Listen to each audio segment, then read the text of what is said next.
Assalamualaikum warahmatullahi wabarakatuh. Saya Faiz Aditya Ismail dari kelas 10-9 dari absen 16. Pada kesempatan kali ini saya akan menunjukkan hasil tugas saya, yaitu 4 divisi fungi berdasarkan cara reproduksinya. Selamat menyaksikan. Divisi yang pertama adalah Ascomycota. Reproduksi Ascomycota secara aseksual. Ascomycota uniseluler bereproduksi dengan membentuk tunas, sedangkan multiseluler dengan cara fermentasi miselium dan pembentukan conidiospora. Sedangkan secara aseksual, Ascomycota uniseluler dengan cara konjugasi dan multiseluler dengan cara singgami.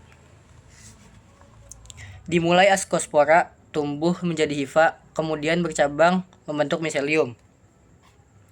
Ujung miselium berubah menjadi ascogonium atau oogonium. Dan antheridium yang berpasangan, kemudian terjadi plasmogami dan karyogami melalui trikogin sehingga berbentuk nukleus diploid atau zigot. Nukleus diploid mengalami meiosis, menghasilkan 4 sel haploid yang akan mengalami mitosis dan menghasilkan 8 ascospora.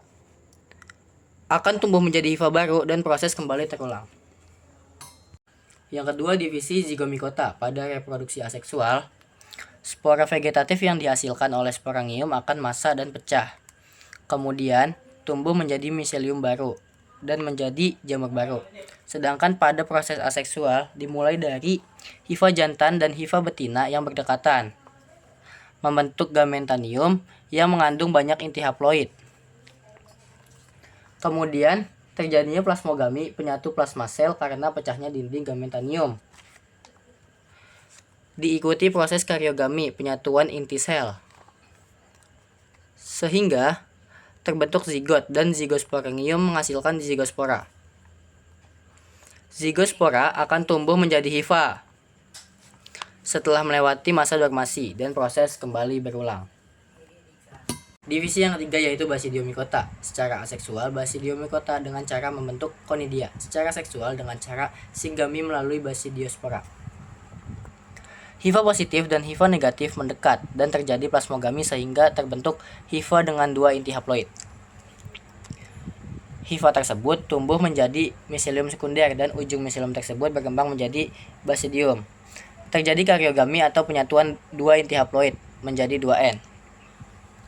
Setelah itu terbentuk 4 benjolan pada ujung basidium yang disebut sterigma. Inti diploid membelah secara meiosis menjadi 4 inti haploid dan bergerak menuju sterigma membentuk basidiospora.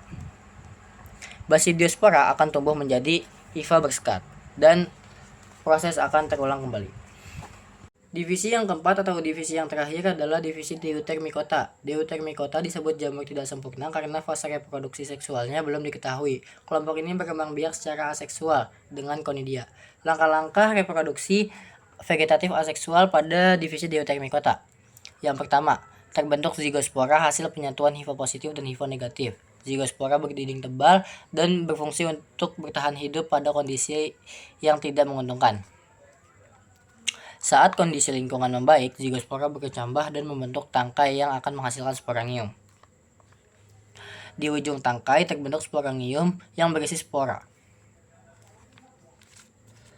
Sporangium pecah dan melepaskan spora positif dan spora negatif ke lingkungan. Spora yang akan jatuh pada tempat yang sesuai mulai berkecambah. Hifa positif dan hifa negatif tumbuh saling mendekat hingga bertemu. Terjadi persatuan hifa konjugasi sehingga terbentuk kembali, dan siklus reproduksi akan terus berulang. Reproduksi generatif hingga saat ini belum ditemukan atau belum diketahui proses reproduksi seksualnya, sehingga tidak ada tahapan generatif yang dapat dijelaskan secara pasti. Cukup sekian video penjelasan 4 divisi pada jamur. Kurang lebihnya mohon maaf. Billahi taufiq wal hidayah. Wassalamualaikum warahmatullahi wabarakatuh.